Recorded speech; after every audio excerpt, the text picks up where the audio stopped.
Bom, vamos recapitular. Nós estamos fazendo uma reflexão sobre o pensamento teológico e pensamento científico, né? Partindo do princípio de que o homem moderno ou pós-moderno, ele assenta a sua visão de mundo em três pilares. Filosofia grega, pelo menos a sociedade moderna, é fundamentada nisso.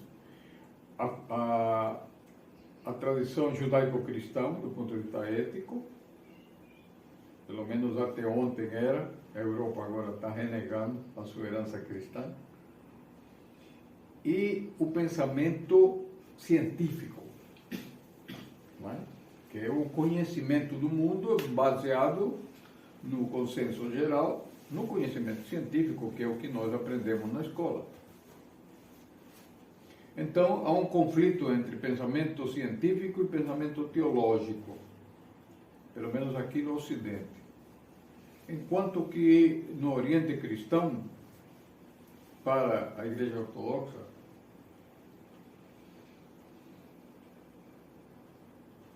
não existe conflito entre ciência e teologia. Mas por que no Ocidente tem conflito? Porque no Ocidente ocorreram vários fatos históricos. Olha, isso não entrou no primeiro. O Renascimento, a Reforma e a Revolução Industrial. Ok? Então, o Renascimento, o que é o Renascimento? É o humanismo, o homem como a medida de todas as coisas, a introdução de um novo conhecimento, que é o conhecimento científico experimental, porque havia uma ciência antiga que considerava a natureza como sagrada. A ciência moderna desacraliza a natureza. E inaugura um novo pensamento que pretende substituir a teologia. Esse é o conflito da modernidade. Está claro isso? Então, o pensamento, nesta perspectiva ocidental, que vem do Renascimento, o pensamento científico se sobrepõe ao pensamento teológico. E os padres da igreja dizem exatamente o contrário. Não existe conflito entre ciência e fé. E a teologia está acima da ciência. Pronto. Para um ocidental é difícil pensar isso. Concorda? Por quê? E aí vem a aula anterior da semana passada, que nós vimos a alma com os 5 elementos, o nous, que é o espírito, ração é a diania, ou seja, o nous dividido, a racionalidade é binária, então não é um conhecimento confiável. Não? É sim, não. Enquanto que o pensamento do nous é baseado no pensamento trinitário. Aí temos a fantasia, a vontade e a sensação. Então, o pensamento científico é baseado na razão.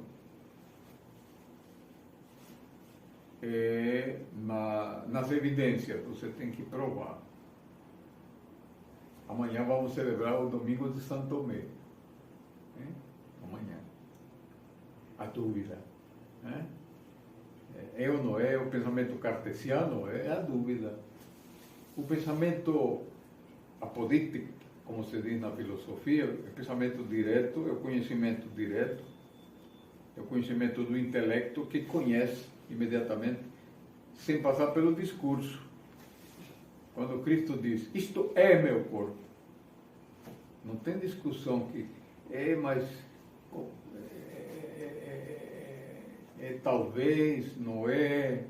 Não, é meu corpo.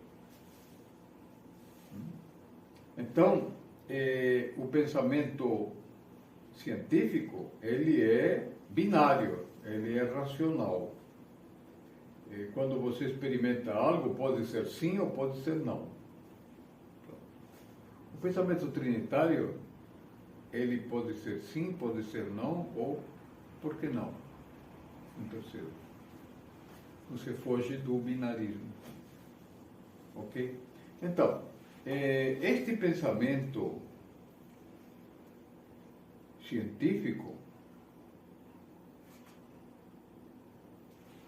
ele é baseado na razão. O pensamento teológico é baseado na intuição, no conhecimento direto, não discursivo. Né? Sim, volta aí, por favor. Repetir? Sim. O pensamento trinitário, o pensamento espiritual, não é baseado na razão. É baseado no conhecimento imediato, que é o espírito que conhece. Não é discursivo. Então, vou ler para vocês aqui uma base bíblica do conhecimento de Deus e o conhecimento humano. Há uma diferença entre conhecimento e sabedoria. Conhecimento é o acúmulo de informação. O pensamento científico, ele acumula informação. O experimento científico visa coletar informação a respeito de algum fenômeno. Então, para conhecer, ele tem que dividir, separar para estudar o fenômeno. O pensamento intuitivo, o pensamento espiritual, ele não divide, ele é direto. Deu para entender? Vamos aqui, Isaías 55, 8, 9. Porque os meus pensamentos não são os vossos pensamentos, nem os vossos caminhos, os meus caminhos, diz o Senhor. Porque assim como os céus são mais altos do que a terra, assim os meus caminhos mais altos do que vossos caminhos, e os meus pensamentos são mais altos do que vossos pensamentos. Então, como é que o homem pretende conhecer Deus com pensamento racional? Não dá. Por isso que a teologia ortodoxa diz que Deus é incognoscível, ou seja, o pensamento não alcança Deus. Não é? Então, ele é inacessível, incognoscível, invisível, mas a questão é que Deus se deixa conhecer, aí é diferente. Conhecemos aquilo que Deus permite. Daí, por exemplo, que uma pessoa pode se curar dessa vontade de querer conhecer tudo, saber tudo, quando Deus disse, não, você vai conhecer o que é necessário, não precisa conhecer tudo. Deu para entender? Eu não preciso conhecer tudo. O que é necessário conhecer? Porque o conhecimento, só Deus é que conhece. E então, Deus nos dá conforme a nossa capacidade de conhecer. Meu caneco de conhecimento é este aqui. Como é que o oceano vai caber aqui? Cabe? E por que você quer que ele entre no teu corpo, se ele é maior? Tem lógica? A cadeira chegou. Não interromper ele. O meu amigo chegou. Vocês não queriam a cadeira? Pega ela, deixa eu falar.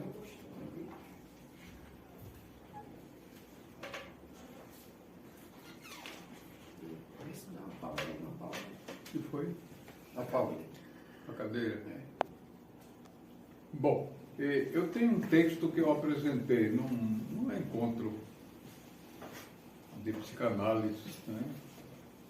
O conceito de transcendência do discurso religioso ao discurso científico, onde eu trato desses temas, né? Depois eu posso disponibilizar para vocês, onde eu falo exatamente de que a ciência ela é um modo de conhecimento limitado, embora indefinido, indeterminado, porque a ciência conhece o mundo criado. As estrelas, os átomos, a natureza, o homem, os animais. Então, esse mundo criado é o mundo do conhecimento científico. O conhecimento teológico é o mundo não criado. Deu para entender? Então, o mundo espiritual está sujeito não às leis da ciência, mas às leis do conhecimento teológico. Essa é que é a diferença. Por isso que não há conflito entre ciência e teologia. Por quê? Porque o campo de estudo da ciência é material. E o mundo criado, a natureza, o homem, tudo que é criado, a ciência é tudo. Então é o campo dela. Agora, o campo espiritual, o campo teológico, ele estuda Deus, a relação de Deus com o homem. Então, é outro conhecimento. Então, cada um ocupa seu lugar. Portanto, não há conflito. Agora, onde é que está o problema? O problema está que, justamente a partir do Renascimento, o pensamento científico invade o espaço de conhecimento e pretende substituir o pensamento teológico pelo científico. Esse que é o problema. Deu para entender? Quando você usa a racionalidade para entender, aí vem o teólogo e diz, não, nós temos que desmitologizar a Bíblia. A Bíblia é só o que está escrito.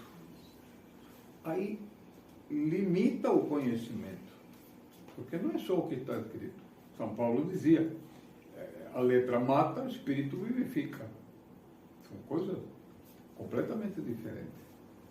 Né? Então o próprio Senhor, no dia da ressurreição, ele aparece a 2 discípulos que estão em Emaús. E ele não o reconhece. E aí então ele disse, não sabes o que aconteceu nestes dias? Ah, tá. Aí ele então troca algumas informações e ele começa a mostrar as escrituras a respeito desse Jesus que ressuscitou. Então ele explica as escrituras. Então a escritura por si só não revela a escritura. É necessário o espírito para entender a escritura. Esse é que é o detalhe. E isso muda tudo. Deu para entender? A diferença entre um e outro. Então, para o Oriente Cristão, a teologia é a ciência da ciência. Aqui no Ocidente, não. É o contrário. A ciência tutela a teologia. Né? Eu atendo, né, eu sou psicólogo, atendo pessoas no consultório e atendo pessoas religiosas. E eu atendia seminaristas católicos e um deles se queixava de que os seminaristas não queriam mais rezar. E que havia 2 tipos de estudantes no seminário. Os da teologia e os da filosofia. Esses estudantes de filosofia iam para a capela não com o terço, mas com o livro. Para ficarem lendo. Por quê? Porque para eles o conhecimento está acima da oração, o que é um erro terrível, porque para o Oriente Cristão, o teólogo é o que ora. Se tu oras, és teólogo. Se és teólogo, ora.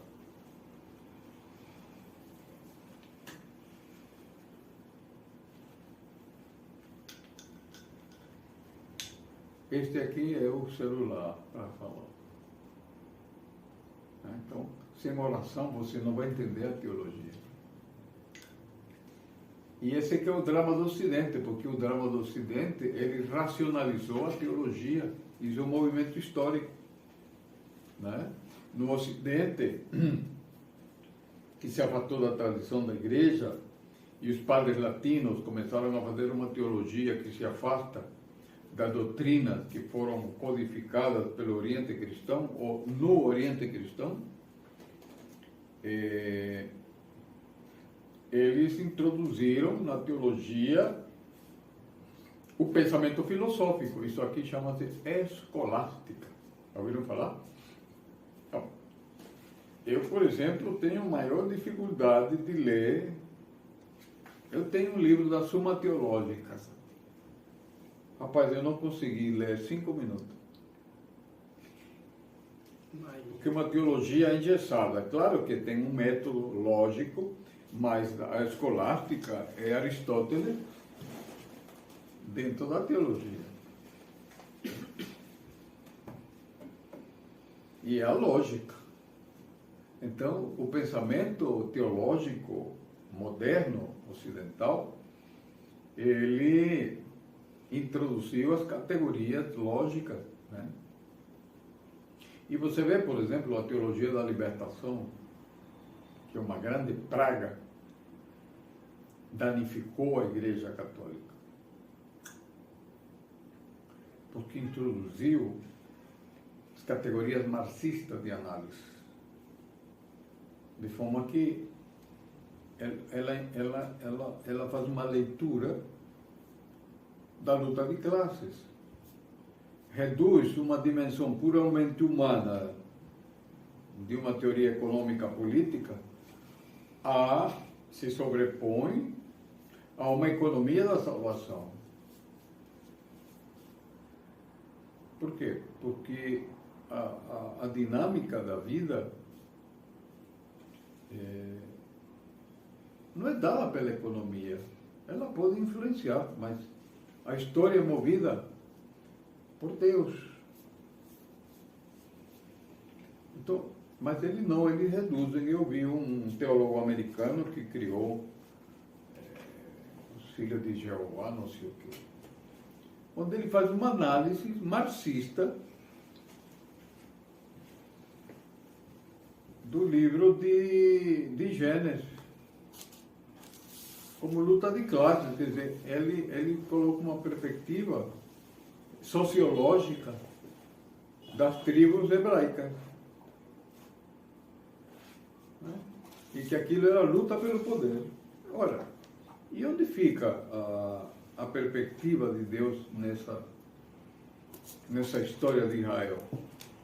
Então, um escritor moderno faz uma leitura moderna de um contexto de mais de 3.000, 4.000 anos atrás. Quer dizer, ele reduz este fato à sua perspectiva atual. Então, isso é humanismo. Isso é fruto do renascentismo, onde ele que está dizendo como é que é a história de Israel, pelo método que ele criou. Então ele está dando uma nova leitura e uma nova interpretação. O que os escritores da Bíblia fizeram num período de mais de 1000 anos? Cada um trouxe perspectiva e há uma unidade na escritura, ou não é? Apesar do tempo, da cidade, você tem camponeses, você tem juízes, você tem reis, você tem uma série de personagens. Como é que existe uma unidade entre eles? A Bíblia tem uma unidade. Mas eles descontroem e eles fragmentam toda essa história. Por quê? Por causa do método científico. Sim, é importante dizer que o método científico, ele analisa um objeto, fragmenta o objeto para poder conhecer. Uma rosa, por exemplo, vamos imaginar que isso aqui é uma rosa. Você disseca a rosa e você vai analisar os átomos, a composição, mas você vai destruir a rosa. o que é que o teólogo faz? Ele contempla a rosa, cheira a rosa e vê a rosa inteira. É outra metodologia ou não? É, Paulo? São iguais as metodologias? As mitologias. Do método científico que fragmenta e o método teológico que ele vê a síntese, ele vê a rosa completa. O outro ele parte em pedacinhos tal, e vai estudar as minúcias da rosa. Os dois métodos são iguais? Não. Um destrói a rosa e outro contempla a rosa. São duas posturas completamente diferentes.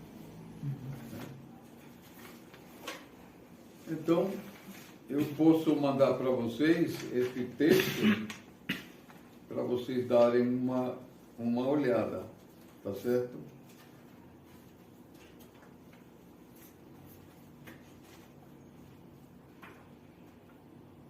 Bom, e O Homem Interior é o livro que nos dá essa leitura, né, do conhecimento, do homem interior, do homem exterior, e ele vai nos mostrar o que nós temos conversado sobre isso, a estrutura da alma, que foi um vídeo que nós fizemos já. E a alma é composta, já que você não estava aqui, por 5 elementos. O nous é o olho da alma. Veja, nós temos a alma e dentro da alma temos o nous, que é o espírito. O espírito está na alma, não é? Ele não está solto, ele está na alma. E a parte que olha para cima, olha para Deus. E é justamente o nous que foi desconectado aonde? No paraíso. No paraíso. A queda é o quê? Desliga a luz e o homem perde a conexão com Deus.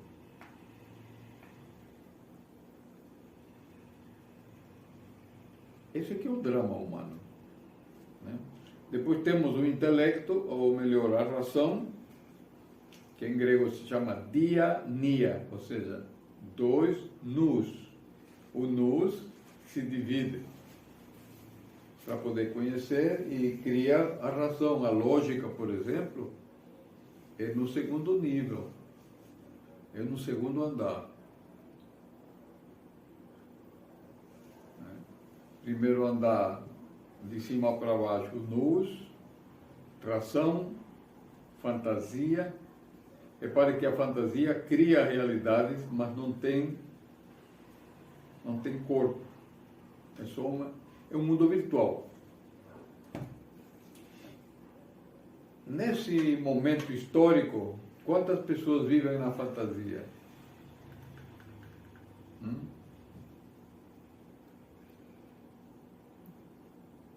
Hoje em dia. Pouca gente ou muita gente?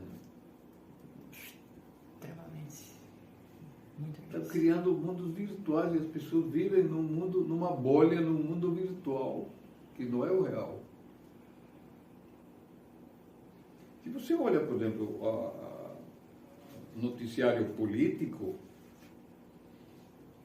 hoje está baseado na narrativa. O que é a narrativa? Uma interpretação que muitas vezes não confere com a realidade. Deu para entender? É um relato. Então, é mais fantasia do que outra coisa. E as pessoas acreditam na fantasia. Chegamos a um ponto que hoje existe o sexo virtual.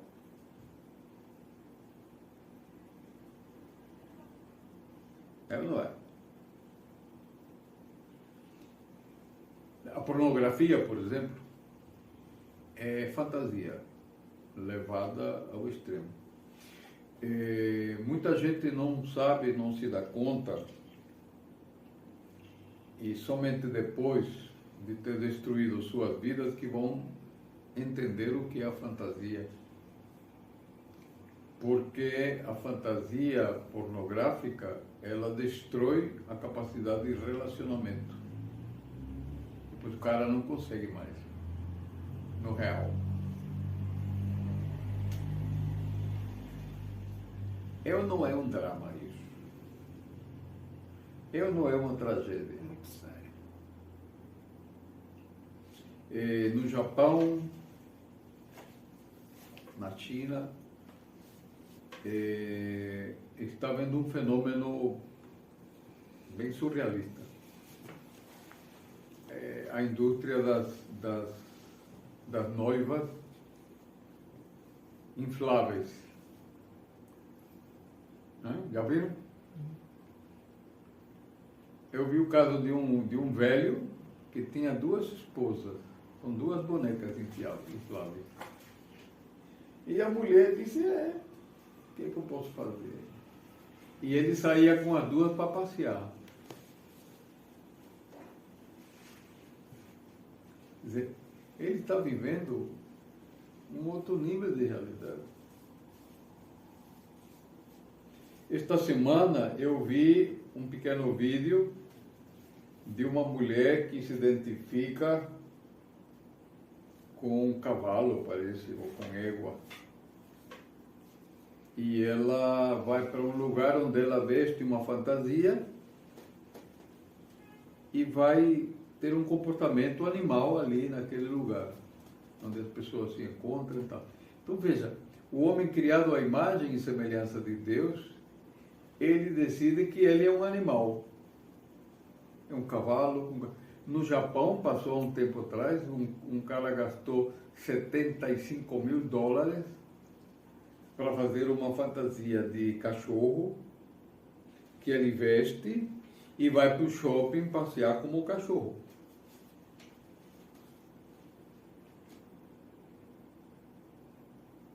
Ele não está interessado numa mulher, num casamento, ter filho, não. Ele quer viver a fantasia.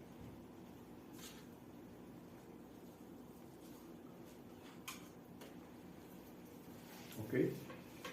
E no paraíso, repare que a serpente primeiro tentou Eva, porque Eva representa a parte volitiva da alma. E Adão representa a parte intelectiva da alma, o nous e a razão. Ele não tentou Adão porque Adão tinha como rebater. Mas a fantasia de Eva, que diz, e sereis como Deus, já criou uma imagem. Aí ela viu e viu que era bom.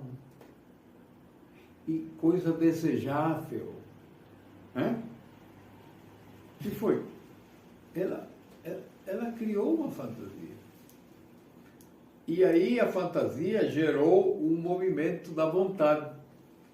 A vontade quis. Aí ela pegou e comeu. E deu ao marido que estava junto. Por quê? Porque como Adão e Eva estão juntos, se a coisa entrou por Eva, pegou também em Adão. Deu para entender? E veja, Gênesis é uma história da criação do homem. É uma historinha. É um mito. Mas ele dá um sentido à nossa vida, uma explicação, assim, não exatamente uma explicação, mas um significado, corrigindo, um significado à vida do homem. Quando diz, o homem foi criado à imagem e semelhança de Deus. Isso dá um significado. Agora, diferentemente da teoria científica que diz que o mundo foi criado de uma explosão. Pum! É quase que um pum cósmico. E aí, por acaso, surgiu a vida. Quer dizer, é complicado você acreditar numa hipótese científica que não está provada. Agora que estão surgindo algumas rebates sobre essa teoria do Big Bang. Eu acho mais difícil. Estava havendo um questionamento sobre essa teoria. Para mim fica até mais difícil acreditar dessa forma aí, nessa teoria do Big Bang. Qual é mais difícil? Essa teoria Sim, científica. porque pra- não tem sentido. Veja, como é que você vai explicar a complexidade do olho, por exemplo? É complicado. Aleatoriamente, a matéria, quer dizer, há uma inteligência que conduz essas leis da natureza, o funcionamento. Né? Veja, se você olha o corpo, né? As enzimas, como que o aparelho digestivo trabalha, que produz isto, e o sangue leva e leva para o cérebro, e o cérebro. Quer dizer, há toda uma inteligência funcionando. E acreditar que isso é obra do acaso é muita ingenuidade, é muita jumentalice. Sabe o que é jumentalice? O estado jumento. O cara não usa o discernimento para entender. Peraí, isso aí não é bem assim. Ah, mas ciência é ciência. É isso que nós estamos vendo. Então, o relato de Adão e Eva em Gênesis é um relato mítico. O mito é uma linguagem poética. Mito, em grego, significa relato verdadeiro. Então, o mito é uma representação do significado do mundo. Não é uma explicação. É assim que aconteceu, não. Ela dá significado, ela dá sentido à vida. Então, quando eu digo assim, eu sou imagem de Deus, significa que eu não vou nesse parquinho lá que se veste de cavalo e vou ser um cavalo. Ou um cachorro, ou um gato, enfim, o bicho que você quiser ser. Então, o significado para mim de ser gente, ser uma pessoa, é que eu sou filho de Deus. Isso muda tudo. Né? Deu para entender? Então, o homem moderno está sendo destruído. Né? Lembra que eu falei do vazio, né, do homem e tal? Aí entra nas drogas. As drogas são uma tentativa de voltar ao paraíso, Darling. Aquele sentimento de estar conectado a alguma coisa, sabe? E que a droga é uma fantasia bioquímica, né? Artificial. Portanto, não é verdadeira, é uma mentira. Tanto é que a droga tem um elemento que você deveria desconfiar. Você tem que repetir aquilo. E aí vem a dependência. Não? Percebe? Vem a dependência. A pornografia é uma droga. Por quê? Porque ela afeta o funcionamento neurológico do cérebro, condicionando experiências sensoriais a uma imagem que você elabora e que essa imagem, aos poucos, vai condicionando o cérebro de forma que você já não funciona mais no natural. Tem que ir para a coisa... imaginar coisas. E aí cria a dependência física. Atrofia o sistema nervoso, né? Da sensação, você já não tem que tomar a coisinha para poder sentir alguma coisa. Então, é terrível. Aí você vira um bicho. Deu para entender? Sem moralismo. Sem moralismo. Né? Então, a modernidade criou o mercado das drogas para substituir a experiência de Deus.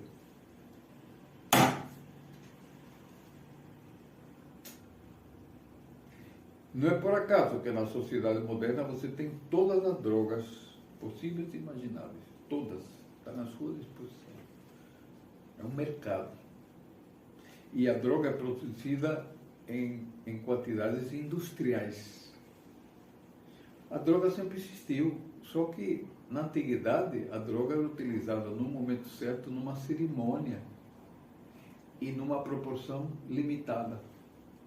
O homem moderno não, ele consome em quantidades industriais. Você vê aí, por exemplo, que a Polícia Rodoviária Federal, né, ela de vez em quando está prendendo carregamentos de droga, toneladas dele. Ou seja, o consumo está por toneladas. O mercado da droga, por exemplo, no mundo, é primeiro o petróleo, depois as armas, é o terceiro negócio do mundo. São bilhões que movimenta. Então, está destruindo a condição humana. Deu para entender? Então, por que a droga está... E hoje, os políticos, principalmente os políticos de esquerda, né, querem a legalização das drogas. Por quê? Porque isso destrói a sociedade.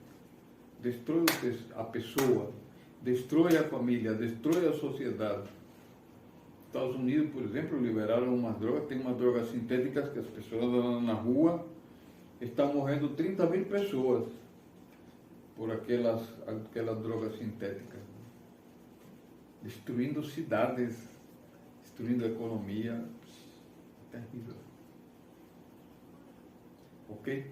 Então, o conhecimento do Espírito, ela vai nos ajudar a provocar o verdadeiro conhecimento da realidade. A realidade é a vida do Espírito, que deve comandar a nossa vida. Né? Porque o resto é sensação, fantasia, vontade atrofiada, um pensamento dividido e um nus apagado. Ok? Deu para entender? Perguntas? Melhor encerrar logo não, padre. Hein? Melhor encerrar logo não, até fazer as perguntas para não quebrar a linha de raciocínio aí. Bom, então estamos aqui, vamos continuar outro dia, tá bom? Parou de apagar. Agora, depois...